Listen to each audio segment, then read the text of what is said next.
मुख्यमंत्री पुष्कर सिंह धामी ने भारत रत्न पंडित गोविंद वल्लभ पंत की जयंती पर उनके चित्र पर पुष्प अर्पित कर श्रद्धांजलि दी। उन्होंने कहा कि भारत रत्न स्वर्गीय पंत एक महान स्वतंत्रता संग्राम सेनानी, देशभक्त, समाज सेवी तथा कुशल प्रशासक थे।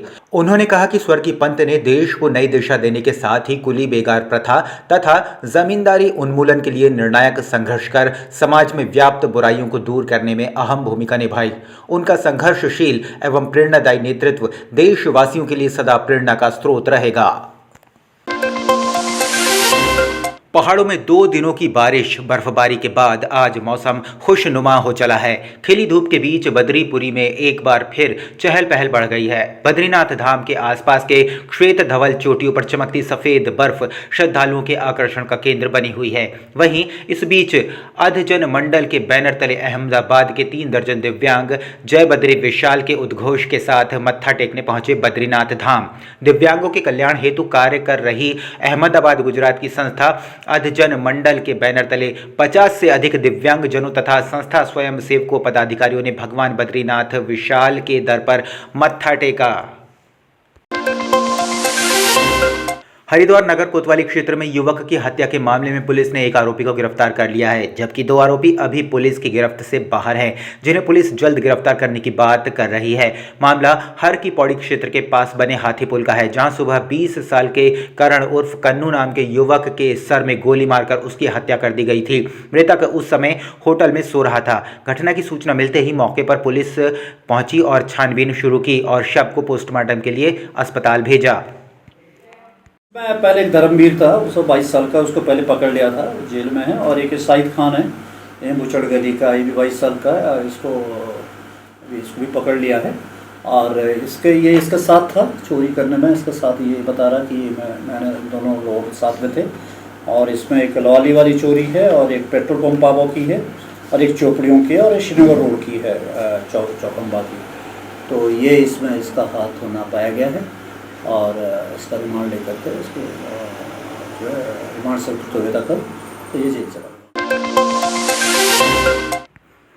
जहां एक तरफ देहरादून में डेंगू के मामले लगातार बढ़ते जा रहे हैं, तो वहीं दूसरी तरफ एक ऐसा भी मामला सामने आया है जिसने कि डेंगू मरीजों की चिंता और बढ़ा दिया है। शहर के कई ऐसे प्राइवेट अस्पताल और लैब हैं जो डेंगू की जांच के नाम पर लोगों को गलत रिपोर्ट्स सौंप रहे हैं। रिपोर्ट में लैब मरीजों की प्लेटलेट्स की गलत काउंटिंग कर रहे हैं। आपात के समय लोगों की जान से खिलवाड़ करने का यह धंधा चल रहा है, जिसमें कि शहर के कई लैब और अस्पताल शामिल हैं। इस मामले में डीएम सोनिका ने कहा है कि सीएमओ स्टार की एक टीम गठित की गई है जो कि हर अस्पताल और लैब की जांच कर रही है।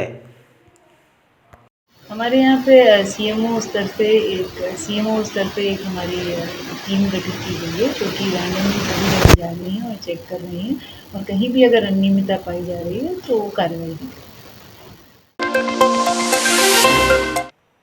उत्तराखंड विधानसभा सत्र खत्म होने के बाद जनपद ऊधम सिंह नगर के जसपुर के कांग्रेसी विधायक आदेश चौहान ने जसपुर पहुंचकर मीडिया से रूबरू होते हुए जसपुर विधायक ने भाजपा सरकार पर जमकर निशाना साधते हुए विधायक बोले, इस बार वर्षा अधिक होने से कारण भू कटाव बहुत हुआ है, लेकिन सरकार और अधिकारियों की तरफ से उदासीनता है। पिछले 5 वर्ष से मांग हमने की है, छोटे छोटे तटबंध बन जाते तो फूट कटाव को रोका जा सकता है। जमीन कटने पर किसानों को कोई मुआवजा सरकार की तरफ से नहीं दिया जाता, जिसके लिए मांग की गई है कि नदी के किनारे जिनकी जमीन कट गई है उनका लोन माफ किया जाए, बिजली का बिल माफ किया जाए और उनको उचित मुआवजा दिया जाए, लेकिन सरकार का इस पर कोई संतोषजनक जवाब नहीं है। वहीं बिजली कटौती मांग को भी रखा गया, लेकिन सरकार द्वारा कोई संतोषजनक जवाब नहीं दिया गया। विधायक बोले, सरकार सिर्फ जनता को गुमराह करने का काम कर रही है।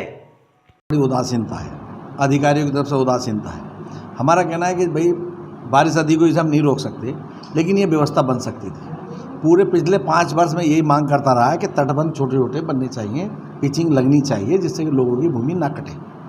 लेकिन किसानों की ज़मीन बाढ़ में कट जाती है, ना किसानों को उसका मुआवजा मिलता है। और एक जगह उन्होंने कहा है कि हम बंजर ज़मीन के लिए मुआवजा देते हैं जिसको बदले में दी जाएगी। उसका जवाब मंत्री जी नहीं दे पाए। मेरा कहना है कि किसी भी ज़मीन कटने पर उसको कोई मुआवजा सरकार नहीं देती। मैंने मांग की कि जिनकी ज़मीन नदी में कट गई उनका लोन माफ़ किया जाए, बिजली का बिल माफ़ किया जाए और उनको उचित मुआवजे की व्यवस्था की जाए। नगर पालिका सभागार में बाल विकास परियोजना के अंतर्गत आंगनवाड़ी कार्यत्रियों द्वारा सही पोषण देश रोशन कार्यक्रम के तहत जानकारियां दी गई और इस दौरान गर्भवती महिला की गोद भराई की रस्म भी अदा की गई। जच्चा बच्चा सुरक्षा को लेकर सही पोषण के बारे में जानकारी दी गई। कार्यक्रम में मौजूद वक्ताओं ने आंगनबाड़ी कार्यत्रियों के कार्यों की सराहना करते हुए कहा कि राज्य सरकार और केंद्र सरकार द्वारा संचालित योजनाओं को घर घर तक पहुंचाने का कार्य उनके द्वारा किया जाता है और बहुत ही कम मानदेय पर आंगनबाड़ी कार्यकर्तियां कार्य कर रही हैं। जी, ये बाल विकास परियोजना के अंतर्गत ये एक थीम है सही पोषण देश रोशन। तो इसमें यदि सही पोषण होगा तो देश रोशन तभी होगा। तो जैसे मोटे अनाज, हमारी काफ़ी बहनों ने आज व्यंजन भी बनाकर लाए हैं, तो मोटे अनाज का व्यंजन यहाँ पे ला रखी हैं। तो जिससे कि ये सीख मिलती है कि हम लोगों को बाहर के जो चाइनीज़ फूड है उनको ना खा करके ये घरेलू खाद्यान्न खाना चाहिए।